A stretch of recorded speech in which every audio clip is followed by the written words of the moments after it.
Well, you all requested it, and I decided based on the topic that I would be discussing today, if I'm going to take a redneck position, I need a redneck atmosphere to give it in. So, again, we're in the cab of my truck. Just a quick update on the radio station scenario.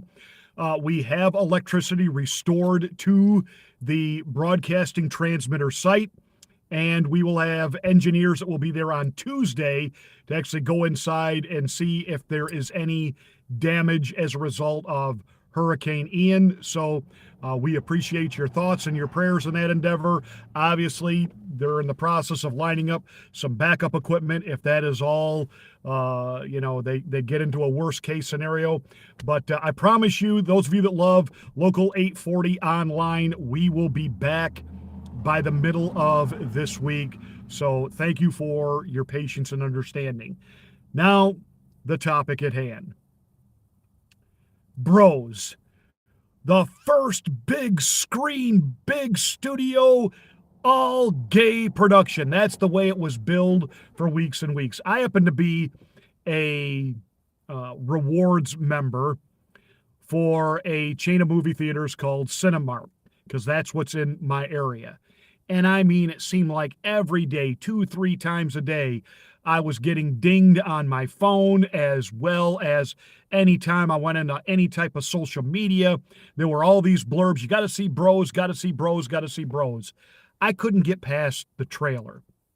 But be that as it may, hey, it's a free country. When they started billing this as the first big gay movie in production, a romantic comedy, well, that immediately insulted a lot of the indie filmmakers who have been making gay content literally for decades. And so they had to come out and they had to initiate and release an apology. Oh, we weren't meaning to slight any of the independent movie companies and the fine work they do. But Billy Eichner, an actor, apparently he co-wrote this thing, was really, about, just promoting this. And again, I get it. I get it. And Hollywood is going to do what Hollywood's going to do. And of course, it got over the top, wonderful reviews. In fact, Rotten Tomatoes and a couple other places are even saying it's best picture of the year. What? Come on. Okay, come on, whatever. It tanked. It tanked. It tanked. It tanked. They spent $25 million to make it. It got $4 million on its opening weekend. That's $4 million, which means by next weekend it'll make about $1.5 million.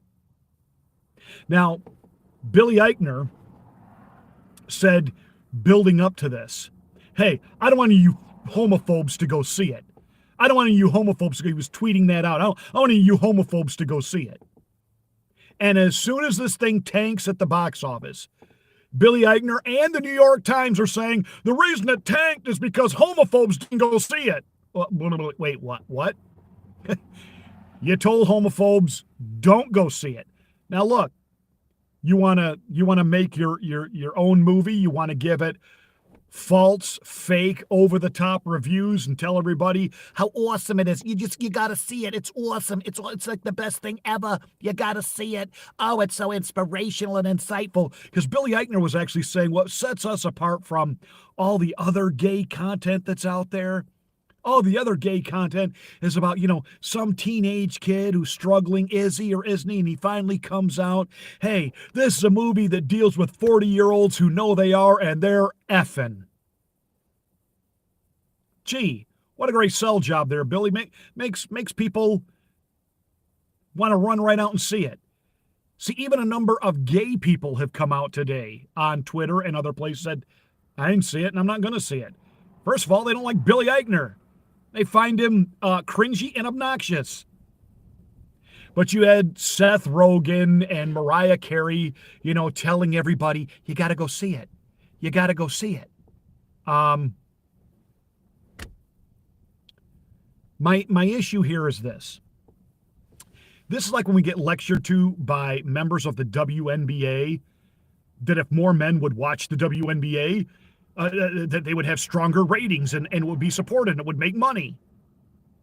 Why have I got to support your thing? You don't support my thing. Why do I have to support what you're doing? Again, the WNBA, you wanted your own thing. You wanted to prove that women could compete at the same level as men in professional sports, that the only reason women weren't given the opportunity to demonstrate what they could do is because they didn't have their own thing. So the NBA, the most woke sports organization on the planet, gave you your own thing. They gave you the WNBA. We've been at this now, like 20 years? And you're still an abysmal failure. You whine and you complain, nobody watches us, nobody watches us. So you decided to play your championship game at 4 o'clock on a Sunday afternoon during NFL season. I'm sorry, I'm going to ask this directly. How many levels of stupid are you? You know, if I was an entrepreneur with lots of resources and I was going to launch something that I wanted a lot of people to watch, I wouldn't launch it on an NFL Sunday afternoon. Not if I wanted people to watch it. So why would... But again, all you feminists that are out there, we don't need men. We're just as good as men. We can do our own thing. Fine. Then you ought to be buying tickets and going and watching the WNBA teams. Spike Lee did a TV commercial where he was talking about, I've gotten to see the greatest of all time. And he's doing this. He's going through, Jordan and this one and that one. And then finally, this chick that's in the commercial with him says, you ain't seen the greatest of all time because you ain't seen. And she starts rattling off the names of female players. And he's sitting there like, yeah, I haven't seen that. Nobody has. That's the whole point. That includes women. Come on, ladies. You were given a challenge by Bill Burr. Have you met it yet? Can you name the 5 greatest WNBA players of all time? But I'll bet you know the names of all the ladies on Real Housewives of New Jersey. Can you even name the WNBA team in your town? I mean, the average attendance at the WNBA game is about what? 1,000 in a 15,000 seat arena? Promoters are losing their shirts. The only reason they are able to do this is because the WNBA or the NBA props it up. And when they complain about, we don't make the same money as men, you don't draw the crowds. You don't get the product endorsement because there's no audience for what you're doing. And you're constantly telling us you don't need men because you are woke, you are feminist. And then as soon as your product tanks, you come yelling at the men, where are you? Why aren't you watching? Why aren't you coming to games? And now they're doing it with the Bros movie. Where are you guys? Why aren't you coming? Well, why would I go watch something that it's not an activity I engage in? It's not part of my world. It's not what I do. And if we have been told through the years that the homosexual population in our country is actually growing and expanding, and originally we was talking about, well, it's less than 10%. Oh no, it's way more than 10%. It's more like 50% when you factor in the guys who think about it or, have at least one time engaged in some type of same-sex interaction. Okay. Then you should have made back your $22 million in your opening weekend. The fact that you didn't, it's not our fault. We didn't stand out and protest and scare people away from buying a ticket, although you'll try to present it that way. Because, the media loves to lie and distort, kind of like they're doing to Ron DeSantis right now. Now they're trying to say, horrible response to the evacuation notices for Hurricane Ian. Or Ian. Really? I mean, those evacuation notices were up for days, and they were sounded relentlessly on TV, online, on social media, everywhere. Get out of the way. This thing is coming. Get out of the way. I could tell you, after having lived in Florida for 8 years, that most people don't heed hurricane warnings until a few hours before ground zero touchdown. Why? Because of the over embellishment a lot of times of those warnings, and the fact that they just think, I can face this. I got this. If I stay inside, I'll be fine. So Ron DeSantis did his job. What they don't like is the polls are in. And the vast, overwhelming majority of not just Floridians, but America agrees with what Ron DeSantis did in putting those migrants on a plane and sending them to Martha's Vineyard. Bum, ba-dum, bum. I know a lot of liberals who agree with it. A lot of them. Now, they're not necessarily going to vote for Ron DeSantis, but they love the fact that we are sanctuary and our rich elites, even among liberals, we ought to be taking care of these people. So it was a total fail for the people of Martha's Vineyard to whisk those people away to internment, military camps. Total fail. And the media knows that Ron DeSantis got a big win out of it, so now they gotta somehow muddy him up and he's a murderer. Because some people didn't heed the warnings and stayed. No, a murderer is Andrew Cuomo, who will never be indicted or prosecuted over the fact that he put people with coronavirus in nursing homes and killed the elderly population and then lied about it. And to this day, they're still lying in New York about it. He's a murderer, as is Fauci Stein, the evil mad scientist from every bad horror movie. Because gain of function, he was in this up to his eyeballs, and he knew from the very beginning what this was, and he lied, denied. First he tried to downplay it, then he tried to overhype it for two reasons. One, as long as you were scared, you wouldn't ask too many questions about what his involvement was. So that's why he went from non-masking to 3 masks. Had nothing to do with flipping or flopping or trying to make sure there was enough protective gear for doctors. That was bullhawk. He downplayed it initially because he didn't want you to be afraid of it, because he was worried you would blame him for it. When he realized the fear is actually what kept you from asking questions, then he wanted you afraid all the time. It was a good way to get rid of Donald Trump, and it was a good way for him to rake it in by promoting big pharma solutions. But now back to the topic at hand. I am so tired of being lectured to by the liberals. Now, I'm not a good person because I don't support this or I don't support that. You know, Donald Trump said when you go woke, everything goes to... Now, some people say go woke, go broke. But it's true. You know, Gillette forever was the number one supplier, seller of men's shaving products. It wasn't even close. And then they decided to market against